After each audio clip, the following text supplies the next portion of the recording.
ईश्वर एक है और उसकी उपासना का मतलब है दिन दुखियारों की मदद करना, भूखों को खाना खिलाना और सदैव उस एक ओंकार का नाम जपते रहना।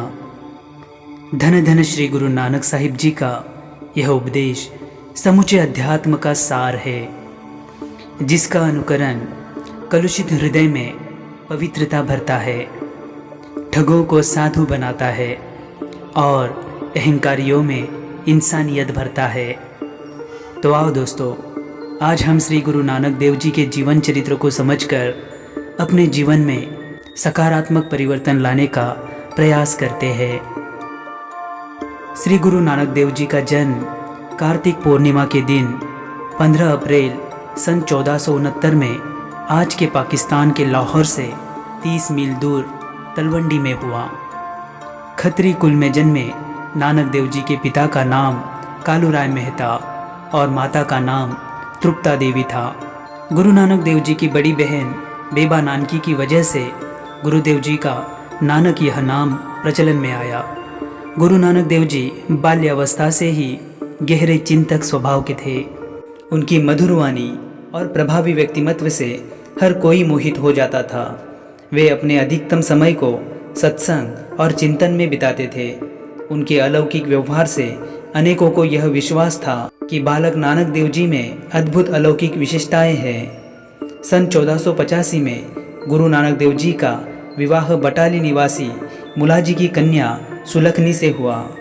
28 साल की उम्र तक उन्हें श्रीचंद और लक्ष्मीचंद नामक 2 पुत्र हुए। गुरु नानक देव जी के पिता श्री कालूराय मेहता नानक देव जी के व्यवहार से हमेशा चिंतित रहते थे। एक दिन उन्होंने अपने पुत्र नानक को 20 रुपये दिए और कहा, जाओ और कुछ सच्चा सौदा करके आओ। गुरु नानक देव जी 20 रुपये लेकर दूर के एक गांव में लगे मेले में चले गए। वहां के भूखे साधुओं की अवस्था उनसे देखी नहीं गई। उन्होंने सभी भूखे साधुओं को लंगर करवाया और खाली हाथ वापस घर आए। संतप्त पिता कालूराय जी ने क्रोध से पूछने पर गुरु नानक देव जी ने बड़ी विनम्रता से जवाब दिया, यही तो है सच्चा सौदा। कहते हैं गुरु नानक देव जी ने तब से शुरू की हुई लंगर की प्रथा आज भी बड़ी भक्तिभाव से हर गुरुद्वारे में निभाई जाती है। कुछ साल पश्चात सन 1504 में गुरु नानक देव जी के बहनोई उन्हें काम के सिलसिले में सुल्तानपुर लेके गए। वहाँ वे नगर के मुखिया दौलत खान के घर काम करने लगे। अपनी बहुतांश आमदनी वे गरीबों में बांटते, भजन कीर्तन में मग्न रहते और अध्यात्म के बारे में चिंतन करते रहते। एक दिन नदी पर स्नान करने गए गुरु नानक देव जी उस दिन घर ही नहीं लौटे। 3 दिनों के बाद जब वे परते तब उनके मुख से ईश्वर की वाणी झलक रही थी। गुरु नानक देव जी को विश्व के अंतिम सत्य एक ओंकार से ज्ञान प्राप्ति हुई थी। अपने परिवार का जिम्मा अपने ससुर मुलाजी के ऊपर सौंपकर वे अपने 4 साथीदारों के साथ भारत भ्रमण पर निकले। अपनी यात्राओं में उन्होंने कई विद्वानों से सत्संग किया, ज्ञान का आदान प्रदान किया, कई अहंकारियों का हृदय परिवर्तन किया। सन 1521 तक उन्होंने अपने 3 यात्रा चक्र पूर्ण किए, जिसमें भारत, अफगानिस्तान, फारस और अरब के कुछ मुख्य स्थान भी शामिल थे। उनकी इन यात्राओं को पंजाबी में उदासियाँ कहा जाता है। इस यात्रा के दौरान उन्होंने लगभग 28,000 किलोमीटर का इलाका पैदल ही पार किया।